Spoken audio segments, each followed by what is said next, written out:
Of course, we have to start out with our sauce first because once you get the sauce done, the stir fry portion moves super quickly, so you want to make sure you have your sauce done first. We're going to do 2 tablespoons of soy sauce. If you wanted to use the reduced sodium one, you absolutely could. I'm just using the, I guess it would be full sodium one.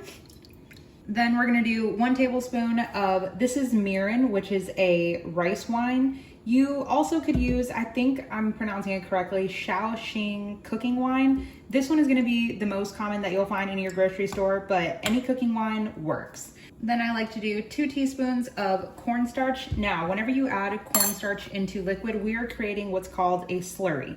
A slurry just means that it's gonna help thicken our sauce in the end, similar to adding like flour in an American dish. But you want to break up the lumps and clumps, and sometimes you just have them, it's okay.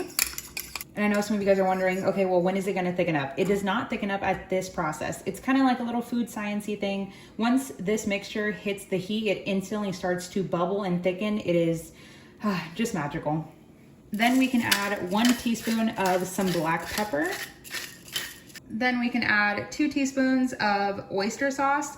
Oyster sauce is kind of, I said 2 teaspoons, I meant 2 tablespoons.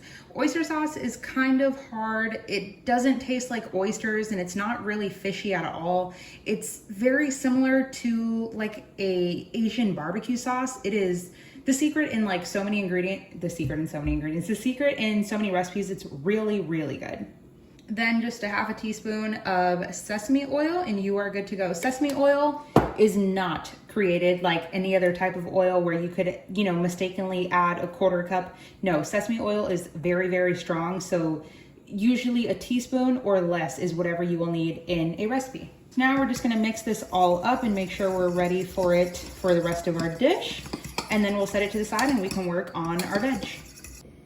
Like I said, this next step happens really, really quickly. I just have a big, what is this? A nonstick pot or pan, is it? I don't know, high-sided pan. Anyway, you can truly use any pan that you have. If you even have a wok, that of course would be like your best option, but your girl does not and most people don't. So I'm gonna add a neutral oil. So I just have a little bit of vegetable oil. If you use avocado oil, olive oil, like I always say, anything works, but truly you just kind of want something that has like no flavor. So not really an olive oil, but then again, if that's what you have, I mean, in a pinch, it works. And we're only using it just to coat the bottom, just so we can actually get some searing going on.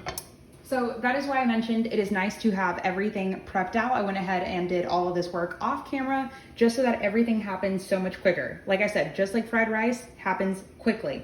How many times can I say that in the matter of like 2 minutes? So I'm gonna first add our cabbage.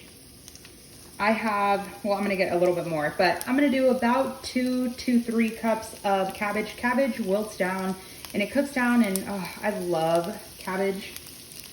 Then we're also gonna do 1.5 carrots that I just, what do you call this? Like matchstick up, but you know, I do not buy them like that. I did it myself. So some are bigger, some are smaller.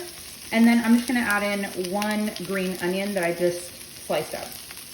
And we're working pretty much over a high heat here. I'm gonna go ahead and grab some tongs and we'll keep this moving. You're not really wanting to develop any color here. You just don't want them to be completely raw in your dish. Now, while our vegetables are cooking, over to the left of us in front, we have a pot of boiling water, no salt added because we are using soy sauce. I wanna be able to control the salt in the dish, so no salt added to your noodles. I know that is so against what I always say, but now, these are Filipino style noodles, also called, I'm probably gonna butcher the name, pancit. I've also made this recipe, but pancit canton. You can also buy Chowmein noodles in the grocery store. Walmart, Target, everywhere carries them, but make sure that they look like this, that they come in a package, they are raw, you can see them.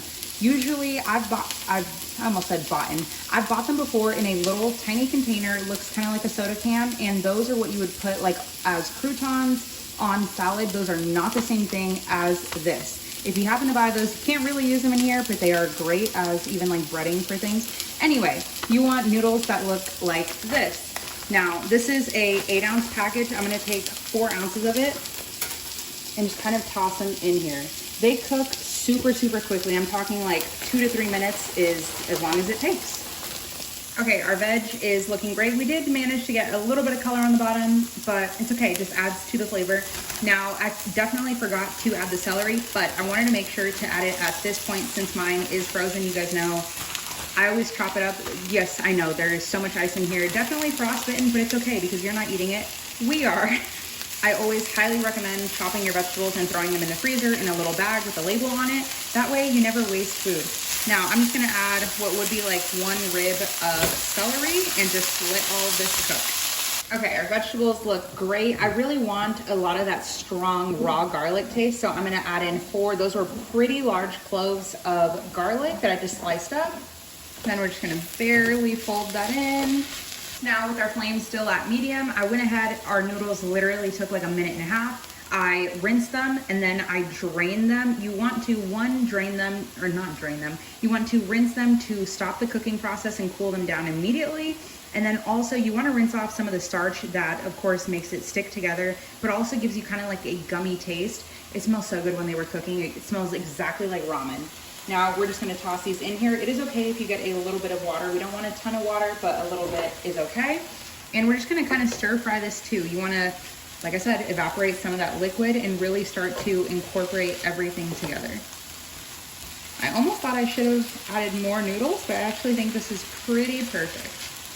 Now we can take our sauce that we previously made, just give it a little mix, make sure everything is well combined, and then we're just gonna pour it all in. And remember, it is instantly going to start to thicken. And you want to toss it around and make sure everything gets coated, and it's kind of going to change the color of your noodles a little bit from that soy sauce and oyster sauce. Smells so, so good. And now, of course, you can add shrimp, you can add chicken, sliced pork. I've never really seen ground beef, but I mean, if that's what you wanted, go for it.